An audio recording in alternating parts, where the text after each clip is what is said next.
We will wait for another 5 minutes maybe, because others may join, and then we will officially begin. And it is kind of, I guess, for a lot of people, just getting back from work or. Yeah. So usually we do it on Saturday. So if you remember when I reached out to you, it was for a Saturday evening. But then that's the thing. We try to have at least one event per month, and that's the kind of larger idea. So if not Saturday, we try to have it on some other day. Yeah. So Tuesday it is. So it's pretty fine. Yeah. I think for MSR now every day is Saturday. No. Okay. I've had 1, 2, 3, 5 meetings today. Okay. Oh my God, cool. your vacation is not vacation.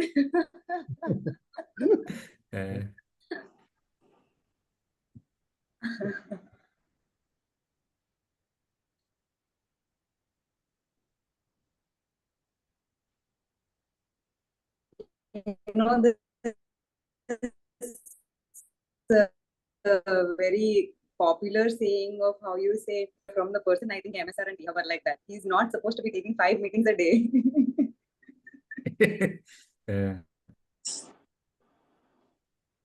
Oh shoot, all of this is recorded, no? Please everything is recorded. So up on YouTube. All right. Candid conversations. So this is also live streamed, by the way. So I can't cut it. It's already being live streamed. So it's already going there. Yeah. I will pause. No, but all right, we will wait. Yeah. We will wait another 3 minutes. By 8:35 we will begin because people are still joining. Yeah. And also it's Tuesday, so we can give like 5 minutes kind of a leverage.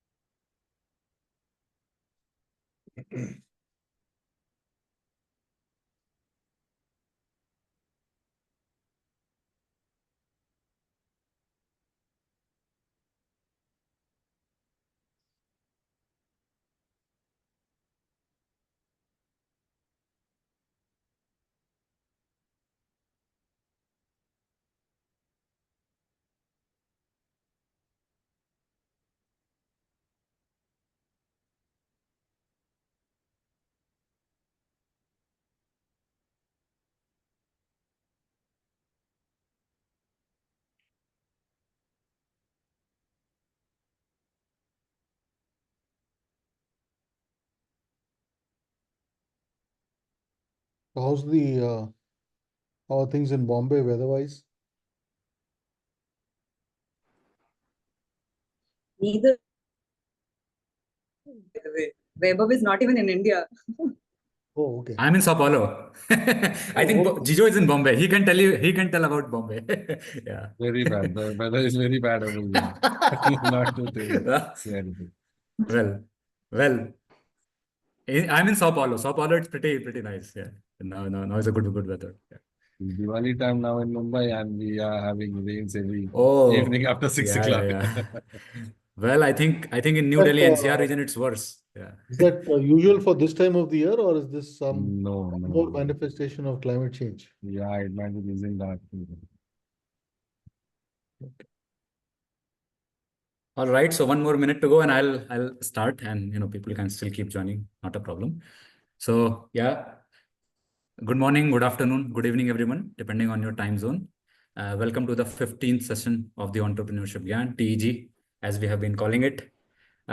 We started last year in July. We had the first session, inaugural session, and that was also with Hyderabad chapter. We had Ramanan Ramanathan ji, the former director and former mission director of Atal Innovation Mission with us, and we had this inaugural session with the Hyderabad chapter.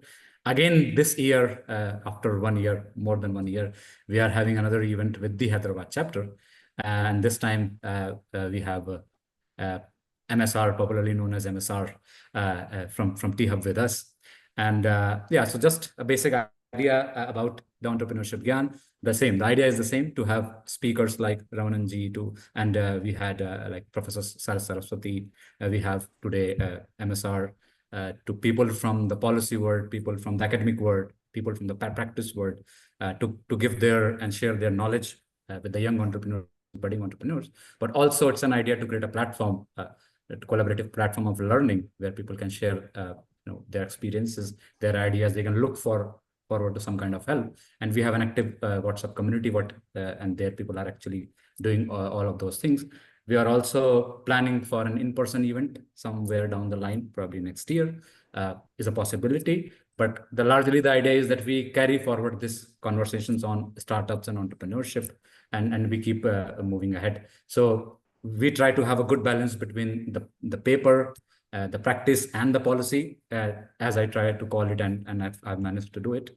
So I'm not 100% sure in which of those dimensions MSR would fit, but what I can understand, largely the practice and the policy side of it, he would be fitting a lot more than the academic side. Although, maybe he has some Gyan on that aspect as well, given the fact that teaching startups and teaching entrepreneurship is, it's more of a practice thing and not that much of an academic thing per se. With that, I won't waste more time. I would invite ITBA Director and my colleague and friend, Avishma, to formally introduce MSR, and then we will move ahead from there. To you, Avishma. Okay, so how do I introduce MSR? I think everybody has the profile. He's known for his latest role as the CEO of T-Hub, now freshly out, by the way, if you haven't seen the update from him. He's 1 week old ex-CEO. While he may be known for that, he has been laying and paving the road for over 3 decades now. He's had major career shifts from IT to being an entrepreneur, and now moving on to like an ecosystem builder role. Since today's session is focused on entrepreneurship, maybe I'll bring the attention back to T-Hub.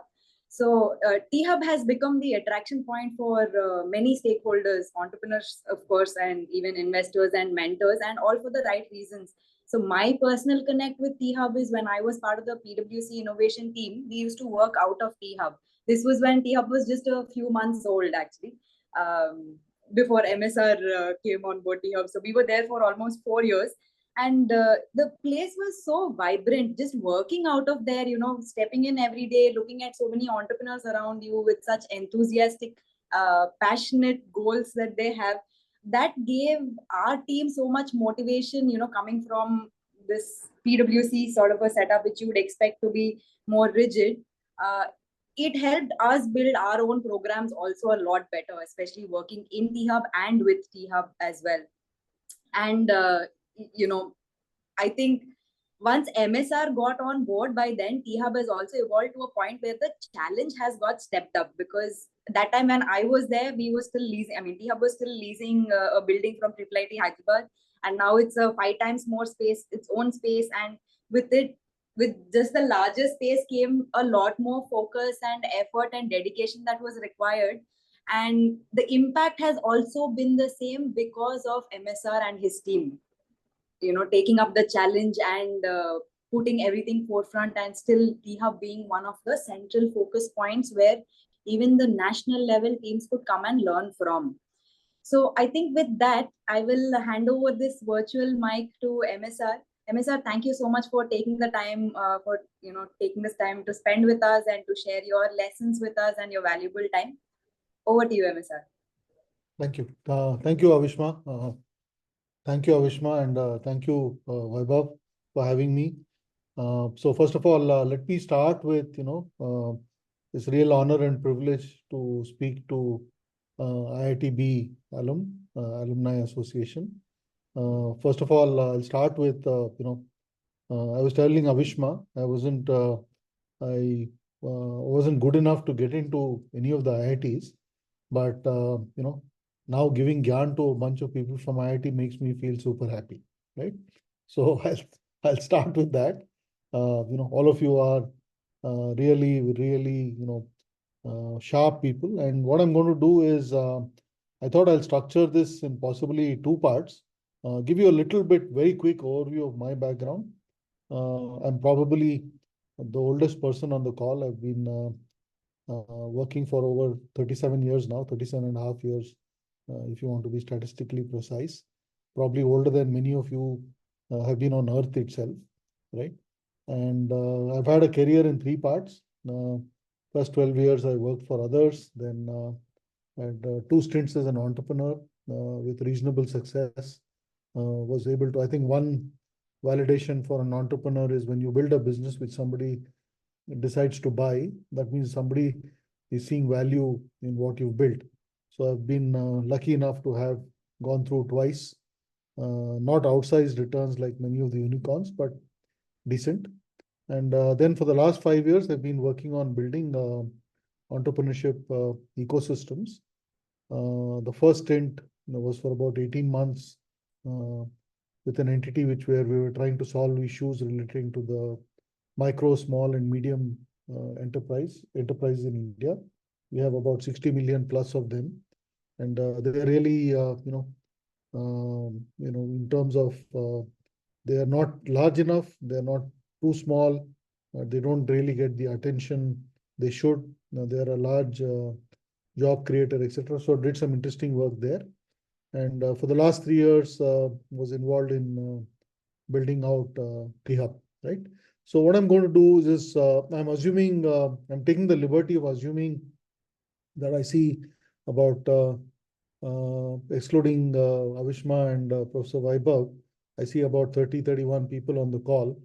So I'm assuming many of you may be either already doing entrepreneurship or contemplating becoming an entrepreneur. So what I'm going to do first is I'm going to try and talk to you, and some of this is what I call very homespun. You may not find this in any classic textbook on on entrepreneurship. This is reality, as I said, having both built a couple of things myself and having worked with several hundreds of entrepreneurs. I've tried to distill a lot of that essence of a lot of that into if you are thinking about building a startup, I thought I'll leave you with a few pointers which you can potentially use and maybe go out and build. And I'll tell you the reason why I think India needs many more of us to become entrepreneurs, right? Fundamentally, we are a country with 1.4 billion people. Everyone talks about demographic dividend. 28. Average age of medium in age is 28, etc. But clearly, one challenge which all of us know, and I think this year probably it's also impacted some of the IITs as well, is job creation is not happening as rapidly as it should, right? And one way that India can solve the jobs issue, where we are typically adding close to about 12 million young people to the workforce every year, is through entrepreneurship, right? I think there's a finite capacity in terms of the number of jobs which can be created either in government or in the private sector, right, by large businesses and by government. So clearly, I think what we need now is a strategy where, it's almost like saying, let 1,000 flowers bloom, and we need many more entrepreneurs to come up, right? So while we have on paper, we have registered, according to DPIIT, about 110 or 120, depending on which line of thought you subscribe to, unicorns. But clearly, in India needs many more entrepreneurs, right?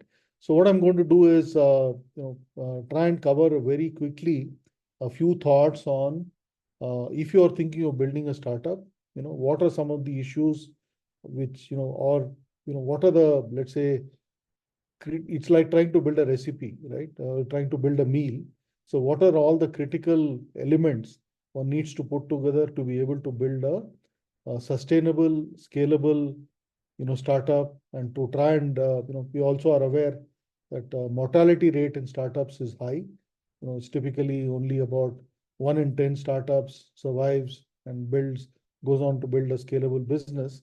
So how do you, reduce those odds and figure out how you can make, based on my learnings, my experience, and also, talking to so many hundreds of entrepreneurs, I've tried to put some thoughts together. And then, of course, we'll try and, I'm not sure this format allows for a lot of interaction while I'm talking, but I'm happy to take questions. So we'll keep the slides I have is, I didn't want you guys to, die due to death by PowerPoint, right? So I've tried to limit the number of slides I'm going to use. And I've also taken a leaf out of, some of you may have seen, the best presentation videos are actually made by Apple. And one of the things they talk about when you look at, Apple, the number of things they put on a slide is minimal. It's almost, you might call it minimalistic, right? And that's what I've tried to do. So let me just quickly jump to the PowerPoint, which I'll kind of walk you through. I hope you can you just let me know if you can see this? Yeah, we can see. Please go ahead. So I'm going to talk a little bit. It's now 8:46, so I'm assuming I can talk till about 9:15 maybe, or thereabouts. Yeah, perfect. Yeah, perfect. After that, of course, we'll open it up for Q&A, right? So a few thoughts about what makes, somebody might ask you, what's the secret sauce for you to be able to go out and build a startup, right? So this is a question which I get asked so many times in different forums, etc. So I think, first of all, right, any enterprise, be it large, small, or a startup, the first element is about being able to have good people associated with it. Good people, I mean, and I talk about at length about what I mean by good people, not good necessarily only by way of, character, high on morals, high on ethics, high on values. While that is, you might call it almost table stakes. One of India's most revered business leaders sadly passed away a couple of, less than a few weeks, a couple of weeks ago. And I think he emphasized that there is, two things. One is you can build good businesses in India. Second is you can build them based on strong, a strong ethical and moral foundation. So we'll talk a little bit about people. The second thing is, people ask, why do startups fail, right? And one of the reasons which I'll cover, and again in a little more depth, is about first of all, whatever you're building, most of the time, particularly people who come with deep technical backgrounds, like many of you on this call, tend to focus on saying, listen, I have this great idea, and go ahead and start building some stuff. And sometimes, when the rubber hits the road, which is when you go out and start talking to people, customers, and and so on, you'll probably recognize that sometimes the problem, you haven't clearly been able to identify what is the problem you're solving, and by deploying whatever solution, product, platform you've built, is it something which is going to make a difference to a customer's life, either somebody who's a consumer, in a B2C business, or in a B2B business, some enterprise type of enterprise, government, defense, whoever, right? Are you building something which people want, right? And I'll cover that in a little bit of length. And the last but not the least is about managing, when you start, most of us will start bootstrap with, own savings, friends, families, etc., right? And then maybe you go on to raise, let's say, an angel round, and then you get into, obviously, go on to potentially raise an institutional round. And what you generally find is that, if you can manage your money well, okay, you are probably well on the way. If you do these three elements, right, which is having a good team. Second is, building something which people are clamoring to buy. So for example, I think I keep looking at, for example, what Apple does, right? Every time they announce a new phone, and I'm sure, I've seen pictures of people standing outside buying it. I mean, they've created an aspiration where there's a bunch of people who are willing to pay, let's say what I consider obscene amounts of money to buy a basic communication device on which you do, let's say, email, calls, and phone, and WhatsApp, right? But they've just been able to create that, right? And then, of course, spend as little money as possible, right? So these are key elements, and I'll dive into this as we go along, right? The first thing, right? I think it starts with the idea, right? And I think one of the things which I tell people is there are different types of businesses, and you don't need, not everyone can be an Elon Musk, right? I mean, who's trying to really, change the world, interplanetary travel, revolutionize the future of mobility, and so on. All of us are not wired that way, and we don't need to be.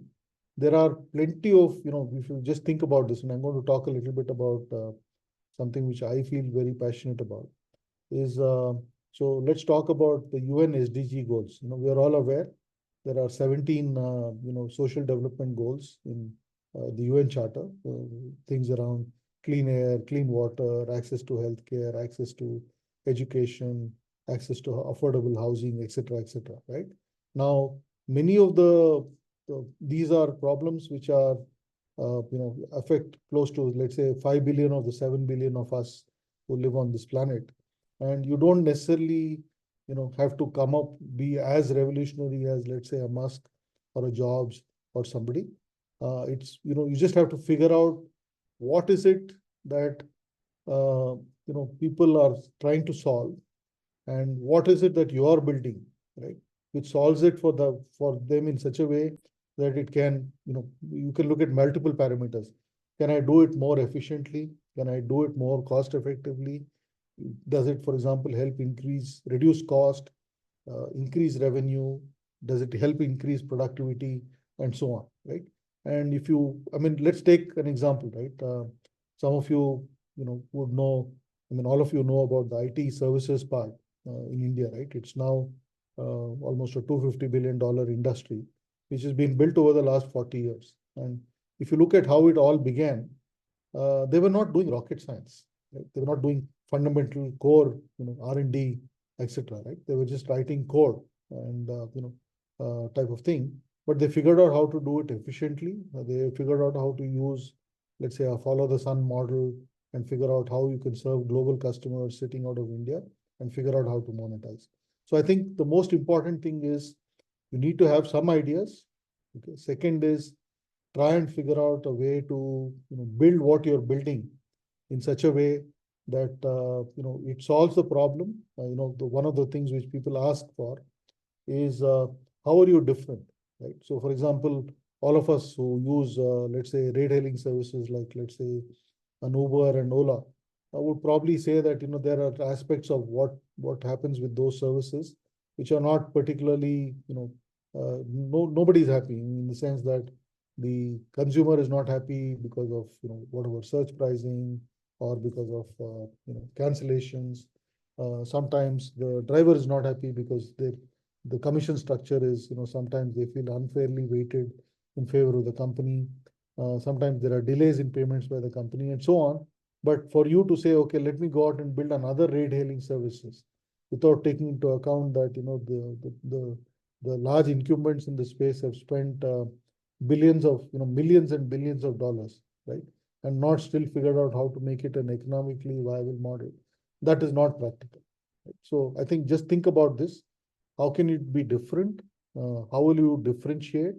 And what is your moat, right? And I think the third element is, I think this is something which every one of us knows. Ideas are cheap. Talk is cheap. It's the doing which is hard, right? So there's always has to be a bias, particularly in those of you who want to be in a startup or want to become founders, etc.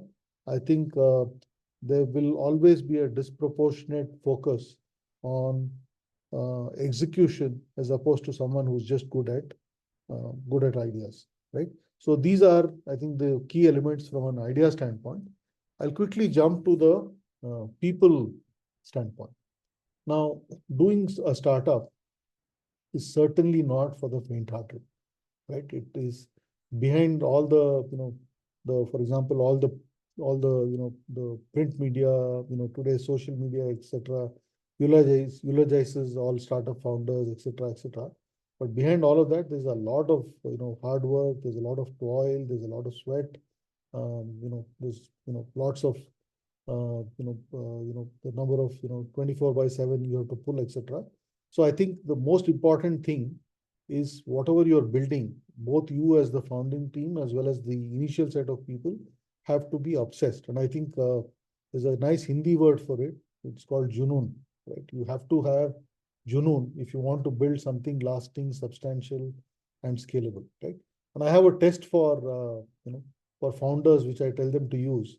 When you're building your first set of people, right, in a team, let's say 5-10 people, first set, who really determine the values, the culture, everything else which will happen in your entity as you go forward. Look at somebody and ask yourself, if you were to visualize him as an animal, what it would be. And if you can get more, tigers, lions, cheetahs visualized, as opposed, for example, and I'm not trying to single out rats, right? But as opposed to single out, let's say, a cockroach or a lizard or something. If you have more lions and tigers, right? Or even, for example, cats and dogs, right? You can, when you look at, visualize someone joining your team, if you can get more people who belong to, let's say, the lion tiger category, I think you'll be able to build a successful business. The second thing, which again I talk about, is it's very hard for a single founder to try. There are obviously exceptions. We can talk about so many exceptions here. So let's say in the Indian context, let's say Bhavesh Agarwal, for example, or Deep Kalra, etc. Right? But in general, it's hard for single founders to cut it because there's just so much going on, right? There is you have to build product, you have to get it to the market, you have to raise capital, you have to go out and find customers, you have to build a team. Just get sometimes overwhelming. So it is possible that you should start thinking. I mean, if someone asks me what is the right mix, I would say typically between 2 to 4 people who bring a set of complementary capabilities. Somebody is good at tech, somebody is good at fundraising, somebody who's good at going out and selling, etc. is useful. But again, if you have a very large team, and I can only think of 1 or 2 companies, one, for example, would be Mindtree, where they had 9 founders. That's really an exception. But otherwise, you don't want to get into what I call the group photo syndrome, where you have 7 or 8 people, because then making sure that each one stays out of the other person's hair, each one has enough, there are no turf wars, each one has enough room to to do what they are good at, etc. And you avoid disputes. And the second element, I think, is let's say if you have 2 to 4 founders, I think the important thing to be cognizant is that you don't want, for example, let's say you decide to start something and you're open 3 people. You don't want those 3 people to be your echo chambers, meaning they shouldn't be saying, repeating or parroting what you're saying. They should be able to bring in their point of view, which may be different from yours. And the whole ability, learning to agree to disagree in an agreeable way is what really makes for good teams, right? So one piece of advice to any one of you who's thinking of starting something, and that's also actually, if, for example, you can convince 2 other people to join you in your idea, that itself to me is a vindication of the idea, because you've been able to validate what you are trying to build along with 2 other people and convince them to, hitch their wagon to yours and go out and build something, substantial, right? And this part is very important, that, people ask, why do startups fail? A lot of the times the reason given is that the startup ran out of money. But to me, that is a lagging indicator. The leading indicator why a startup runs out of money is because many times you're building something which people don't want or people don't find enough value in, right? So if you spend a lot of time, either yourself or someone on your team who knows what is it that a user is looking for, chances are you'll become, reasonably successful, right? Now, from a customer sense, right? Again, I'm talking about this repeatedly, which is figure out what your customers want, right? The first few customers could be friends, family, relatives, well-wishers, etc., right? People whom you went to college with, people who are part of your alumni network, etc., right? And obviously the IITB has such a brand, etc. So you'll be able to go out and get a meeting with someone just by saying, listen, I'm also from your alma mater type of thing. But I think get it done quickly, build a prototype very quickly, and refine it based on reactions. Don't wait till you get to the complete finished article. So, for example, even if you get a version 1.0, right, which is, let's say, for example, a little buggy, etc., that's fine because people will understand, right? And you will be, you don't have to wait till you get the, complete finished article, right, before you go out and hit the market. The second thing which I tell, startups is about this chasing elephants versus rabbits, right? And this is important. I'll spend a minute talking about this elephants versus rabbits. So, to bring down an elephant, I don't know how many of you know, there's an operation called KEDA, which is mounted, right? So when you want to tame, for example, a wild elephant, which is, for example, used in the Dasara procession in Mysore, for example, it's a long, complex, drawn-out process, right? There is also a risk to life, for example, if the elephant goes wild, etc. So you have to think through, put lots of strategy behind how you want to build it down. And typically, it is fairly hard. Generally speaking, it's fairly hard to crack a large enterprise customer when you are at a very early stage. Not just because, in spite of the fact that you may have built a compelling solution based on cutting edge technology, etc., but just the process, right? Because so many people in a large company, typically, lots of people, different stakeholders get involved. Each of them have sometimes conflicting agendas, etc., etc. Just getting adoption is not easy. So you have to take a call. On the other hand, you could say, let me go out and collect rabbits. It's easier to go out and collect rabbits. But then sometimes what happens is, if you're not careful, not just in the beginning, but for the rest of the life of your startup, you'll be only chasing rabbits, right? So you have to be able to, decide, somewhere, and there's no magic formula to say when should you start thinking about going after and chasing elephants as opposed to chasing rabbits. But even from personal experience, so for example, the last company which I built and we sold, the first client, was someone who gave us about an 81,000 rupees order, right? And towards the end of my stint before we sold the company to the National Stock Exchange, our average customer size was $1 million, right? So $1,000 to $1 million. So I'm just giving you that as a figure of order of magnitude type of thing. So it's important for you to decide what your strategy should be in terms of how you are going to go out and acquire customers. It's attractive to chase elephants, but it's also very hard to bring it down. So I think you have to just choose between this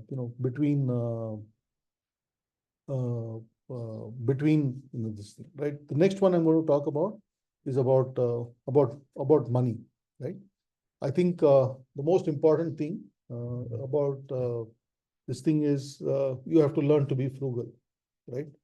And remember, capital is, whether it's your own capital or capital you raise through a set of angels or from friends, family, or later on institutional round. I think it's important to create a culture of frugality in the beginning. And because, while it appears, when someone writes you, for example, a first check for, let's say, $1 million or, whatever, 10 crores or something, it's so easy to say, okay, let's go out and, build ourselves a fancy office. We are now scaled up, somebody's putting in money, etc. So you think about these and think about whether whatever you're going to, deploy, how is it going to help you from acquiring more customers, building a great product, and building out a great team, right? So those should be your priorities, not some of these peripheral, things like saying, okay, I've now arrived, let me travel by business class or whatever, right? As an example, right? And the last thing which I want to talk about is capital allocation. And let me explain this.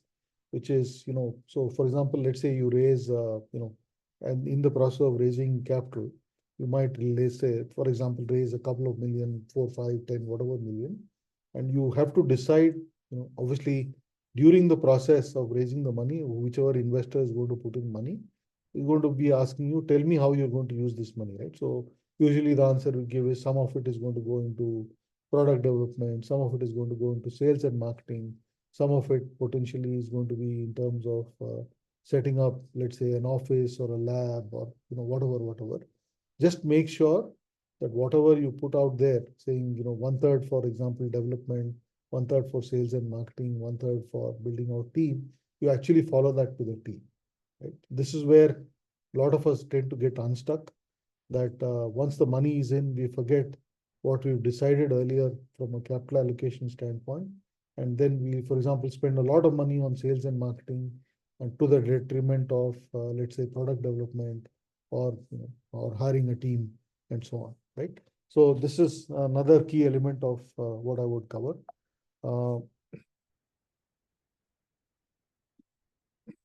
Let's spend a little bit about the hiring. It's some of us, like to, are driven by this, what I call power syndrome. It's so nice to go out and say, listen, I have 50 people working for me or 500 people working for me. And sometimes you'll find that you don't need 50 actually. You've just hired sometimes ahead of the curve. And, it's almost like a vanity drive sort of thing. So I think just focus on hiring only when absolutely necessary. And also remember the larger, as you start scaling from beyond the first 4, 5, 10, 15, 20, some element of bureaucracy, etc., comes into any, which is the nature of the beast. It happens all the time. So remember that small teams move quickly. And one rule which I have learned at enormous personal cost is many times you feel, okay, listen, for example, I need a head of sales, or I need a head of, I need a CTO or whatever, right? You land up, you start getting desperate. So you meet a lot of people. You're not really convinced that the person you've not met a great fit, an ideal fit, but you just go ahead and say, okay, boss, let me get this done, because there's pressure from the board saying, when are you hiring your CTO, head of sales, whatever, right? And you go out and hire, and then you repent at leisure, right? So the first rule is, if you are not convinced, don't hire, because 99 times out of 100, your initial, whatever perception, your initial gut feel, hunch, is saying that this guy is good, but he's probably not the right, he or she is not the right fit. Invariably, that comes to pass, and then you can repent it at leisure, sort of, right? So I think last slide, I think pretty much. First of all, those of you who want to start, remember that all of us have only one life to live, right? If you have one life to live, go out and make the most of it, right? And I don't think anyone who has built a startup, right, irrespective whether it has been wildly successful or wildly disastrous, will ever regret the ride they've been through. It's full of challenges, sometimes not even daily challenges, right? Sometimes it's full of hourly challenges, right? Somebody, some demo for a customer is not working, and it worked out well when we were testing in the lab. You can have so many scenarios I can think of, many nightmarish, but it is fun, right? And if you want to be successful in your startup, the element I advocate is you should always have fun along the way. Don't necessarily worry about the outcome. The outcome is not always in our hands. Many times, sometimes it happens that you build something great, but it is probably far ahead of time, in terms of the market is not ready, the market is not mature, or you're selling in the wrong market where, for example, in India, there may not be an appetite for what you're building. It may be relevant in other markets, etc. But it's just one life to live. So give it your all. And the last part I always think is what any one of you will learn even in a 2, 3, 4, 5 years stint in a startup is worth at least 2 or 3 times what you learn in a regular 9 to 5 job, right? So for those of you who want to start, jump, get in, enjoy the ride. And, as I said, there's an old Chinese saying by a guy called Confucius. I'm sure some of you, would have read some of his works. So he talks about plans are man's, but odds are God's, right? So, we all have plans when we build our startups or when, whatever we do. Sometimes the odds may not, the dice may not roll in our favor. But, the most important thing is to have fun and, enjoy what you're doing. And, anyone who's done a startup will tell you it is a life-changing experience, right? So I'd encourage many of you to contemplate either starting something on your own or at least go out and work in a startup for some time. And I think the amount of learning you'll get is just, just mind-boggling. Yeah. So that's pretty much what I wanted to cover. I think I've kind of kept to the time. And I'll just spend 1 minute. I think I have 3-4 minutes more. I'll talk a little bit about T-Hub. So what we do at T-Hub, for those of you not familiar with T-Hub, we are located in Hyderabad. Hyderabad is probably better known for biryani, but it is also rapidly becoming a center for tech. And some of the largest campuses of the big, global giants like Microsoft, Google, Amazon, Facebook, Salesforce are in Hyderabad. So we have a thriving entrepreneurship ecosystem. We have now close to 7,000 startups in our state. And T-Hub as an entity is a public-private partnership with the government of Telangana, 3 academic institutions, IIIT, ISB, NALSAR, and 5 corporate partners coming in. So we are set up and run as a Section 8 company. We support 3 things. One is we support startups. So we handhold startups in their journey from zero to a pre-Series A funding round. So we help them. We have a framework in terms of what we do for startups. We call it the 6 M's, the 2 P's. The 6 M's are methodology. Methodology is about programs. So we have programs for idea to prototype, then for go-to-market and product market fit, angel funding, etc. Then we do a lot of work on helping startups with market access, particularly those in the B2B. Third is we help them raise capital. This is third M. So, methodology, mentorship, market access. Mentorship is a big piece. So more than 200 plus mentors who actively, many of them are serial entrepreneurs who want to give back and support up and coming entrepreneurs. So support them.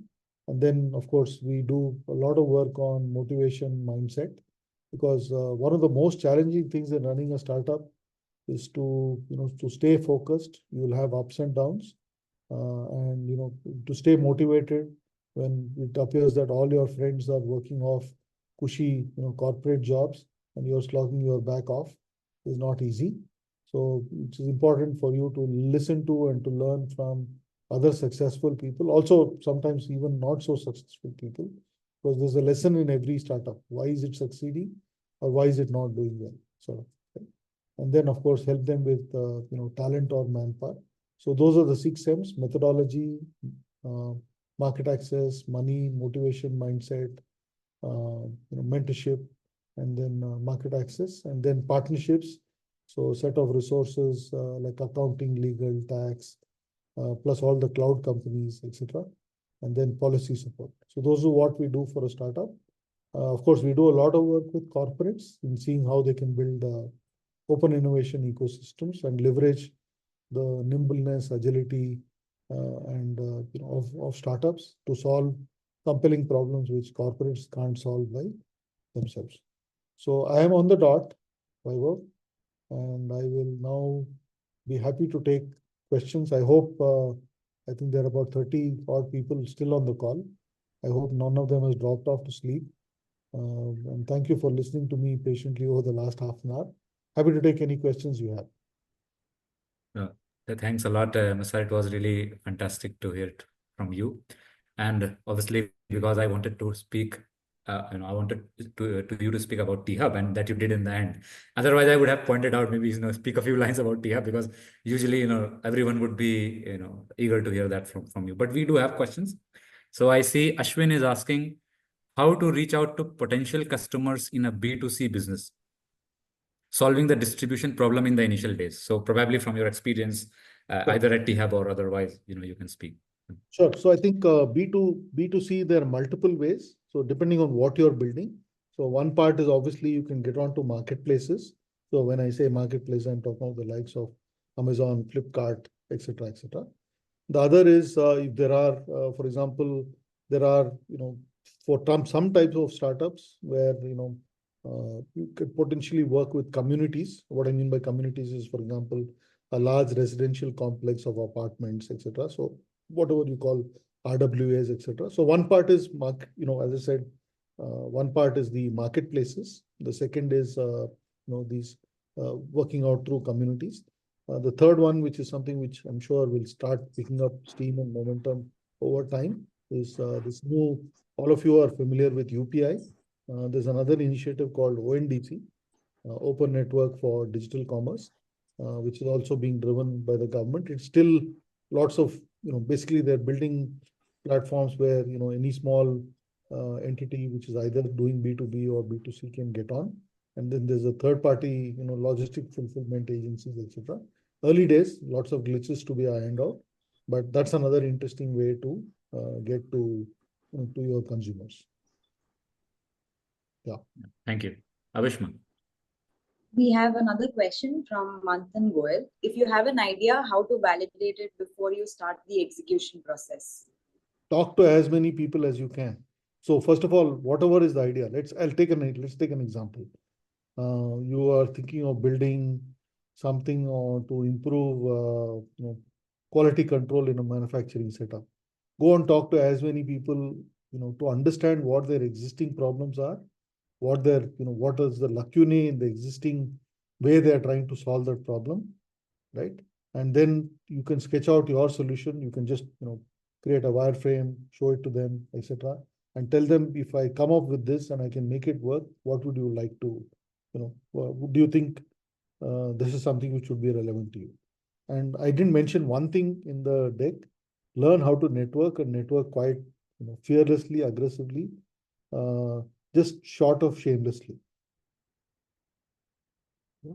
So show up at events, talk to a lot of people, right? People are generally speaking, most people are more than happy to help in terms of, if you say, listen, I'm trying to do this and I need you to go and talk to customers, because, if you can, most of the time you start building something, isolation without talking to users. And then, it takes you 1 year to build something, and then you go out and tell people, and then people say, listen, I'll also give you one more simple framework for you to think about. I call it VED, vital, essential, and desirable, right? So what is VED here in this context? Whether what you're building is something which is going to be something which is absolutely required, right? Without which, whoever is the consumer, whether it's a business or an individual consumer, cannot survive. Essential is something which is, required, okay? But I'm willing to make some compromises in some form. But desirable is something which is, nice to have. If, all of us would like to have, for example, if you take transportation, right? All of us would like to have a Rolls Royce, but, it's not practical sometimes to have a Rolls Royce, both from a cost and the quality in the type of our roads, right? But you need some form of transportation. So it's an essential thing.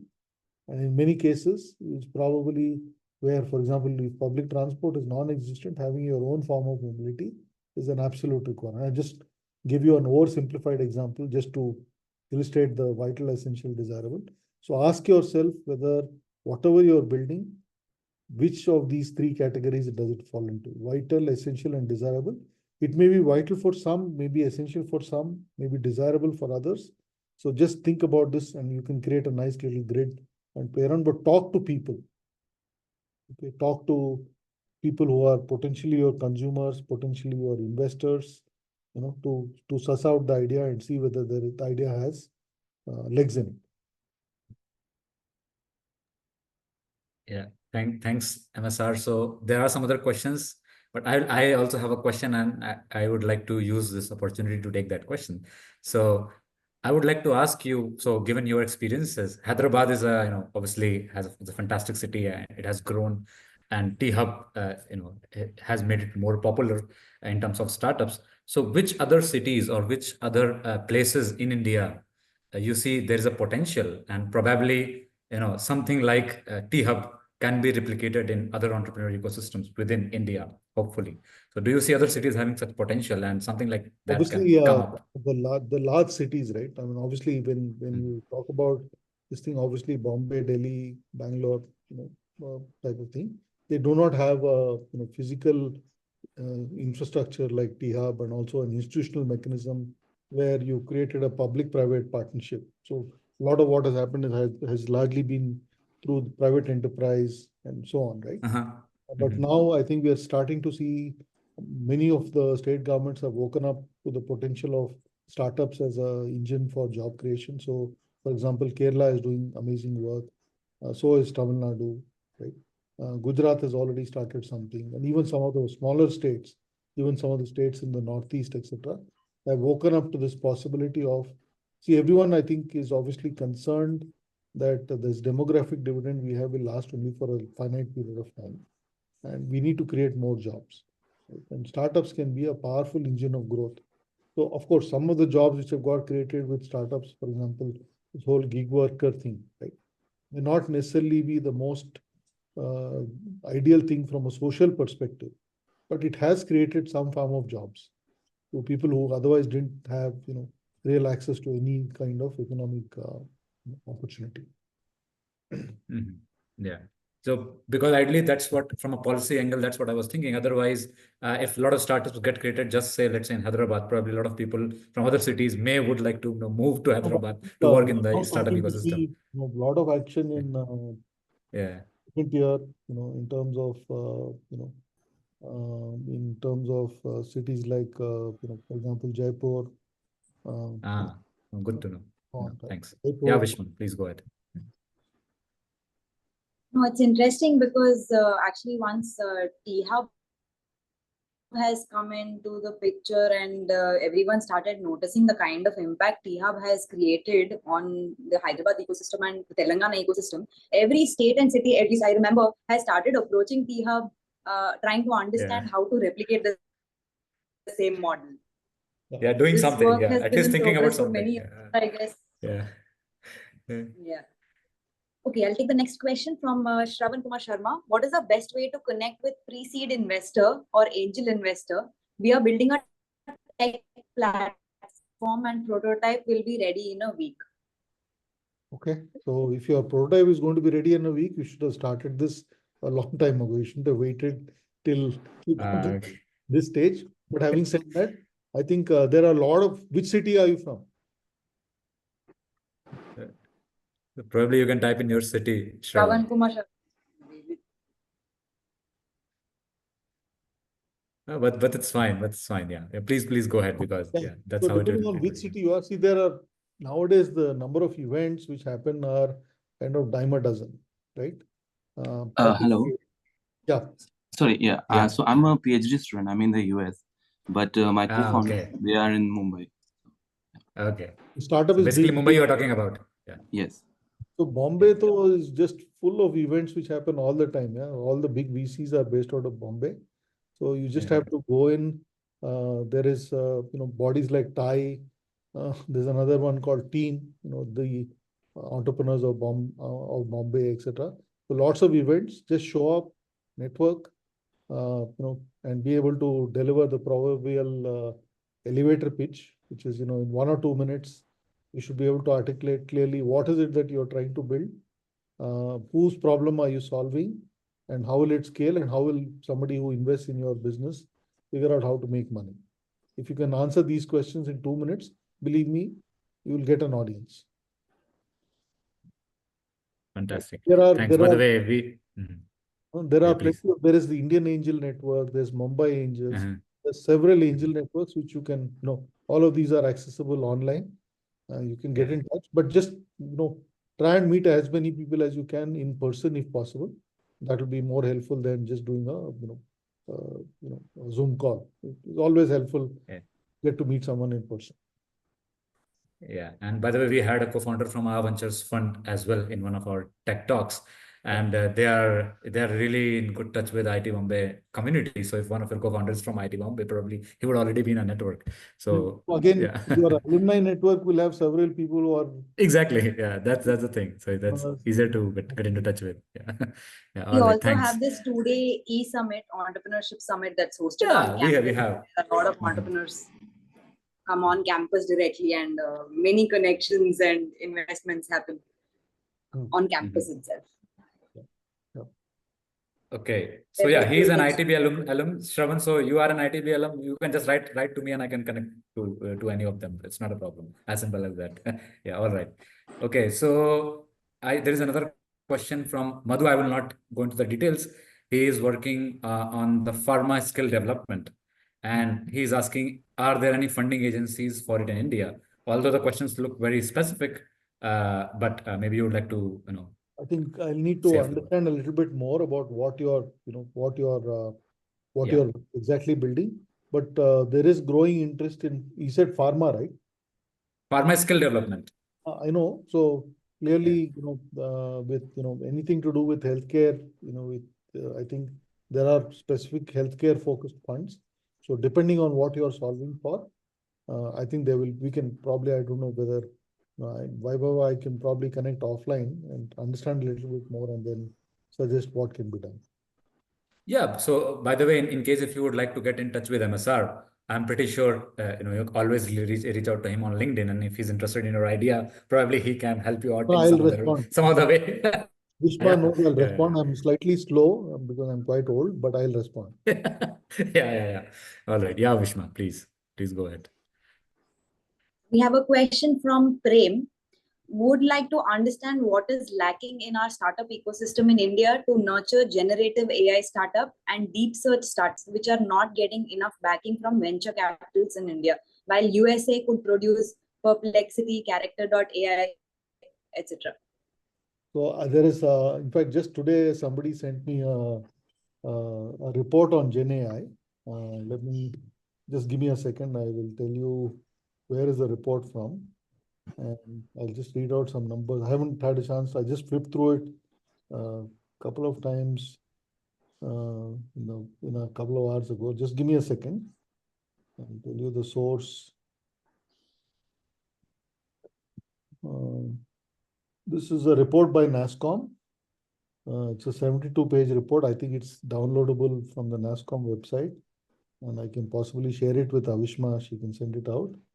We have, as of now, just a second, I'm just putting it up. It's taking a little while.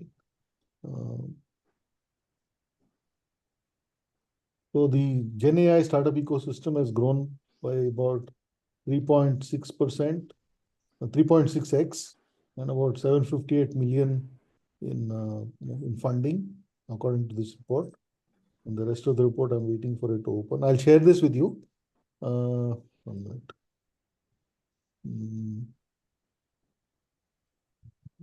Sure, MSR. I'll pass it on. Yeah. So I think in India, I think, for us to build an open AI type of thing will be challenging because of the kind of capital which has been raised. I think our focus will be much more on applications. I think you'll have a few things coming up, but we'll have a lot more on the app layer type of thing. Yeah. I think that's how it is, but it's developing in India. Is even trying. Everyone talk. I mean, I was talking to a friend who went to a VC event, who's a VC himself. He went to a VC event in Singapore a couple of weeks back. He said there were about 100 VCs from India, and everyone said we are in deep tech. Okay. Yeah. And people are actually doing, in fact, a lot of people are also trying to build, indigenous AI systems, for example, in Hindi and other respective languages, which is interesting. Language stuff. Yeah, which is pretty fascinating. Yeah. All right. So I think we are almost there. There are, just quickly, I think since we are... Yeah, sure. There are now about 135 Gen AI startups in India and about 4+ foundational models. Right? And some of the companies, you'll know Sarvam, Krutim, Purtarim Sarvam, these are quite doing well in the regional language models. No. Fantastic. So yeah, I don't see any other questions per se. So Avishma, would you like to say final vote of thanks for MSR, although you know him already, so yeah, it's better that you do it. Yeah. It's not going to be a vote of thanks. I think given how our this session went, I think MSR is going to constantly be connected. So I'm not going to say thanks yet for overall, but thank you so much, MSR, for joining us and taking the time today. Really appreciate your insights, and I think it's coming from you. Actually, it gives a lot more weight because you've been in this space for many years, and especially, I mean, like I said in the introduction, although you're known now because of T-Hub per se, but you have been in the entrepreneurship space for so many years. You've learned the lessons firsthand. So it's a combination of, your firsthand experience, like you've shared, and also looking at so many tens and hundreds of startups in the last few years as the ecosystem builder. So getting these lessons from you is basically like extracting a 30-minute knowledge from like 30 years of experience, which we are forever, grateful for. So thank you so much, MSR. Thank you. Vaibhav. Thank you, Avish. All right. Thanks a lot, MSR, for your time. For listening. And Avishma, as you know, happy to help in any form. Feel free to reach. Yeah. All right. Thanks a lot. Bye-bye. Bye-bye, everyone. Thank you again. Bye. Bye, everyone.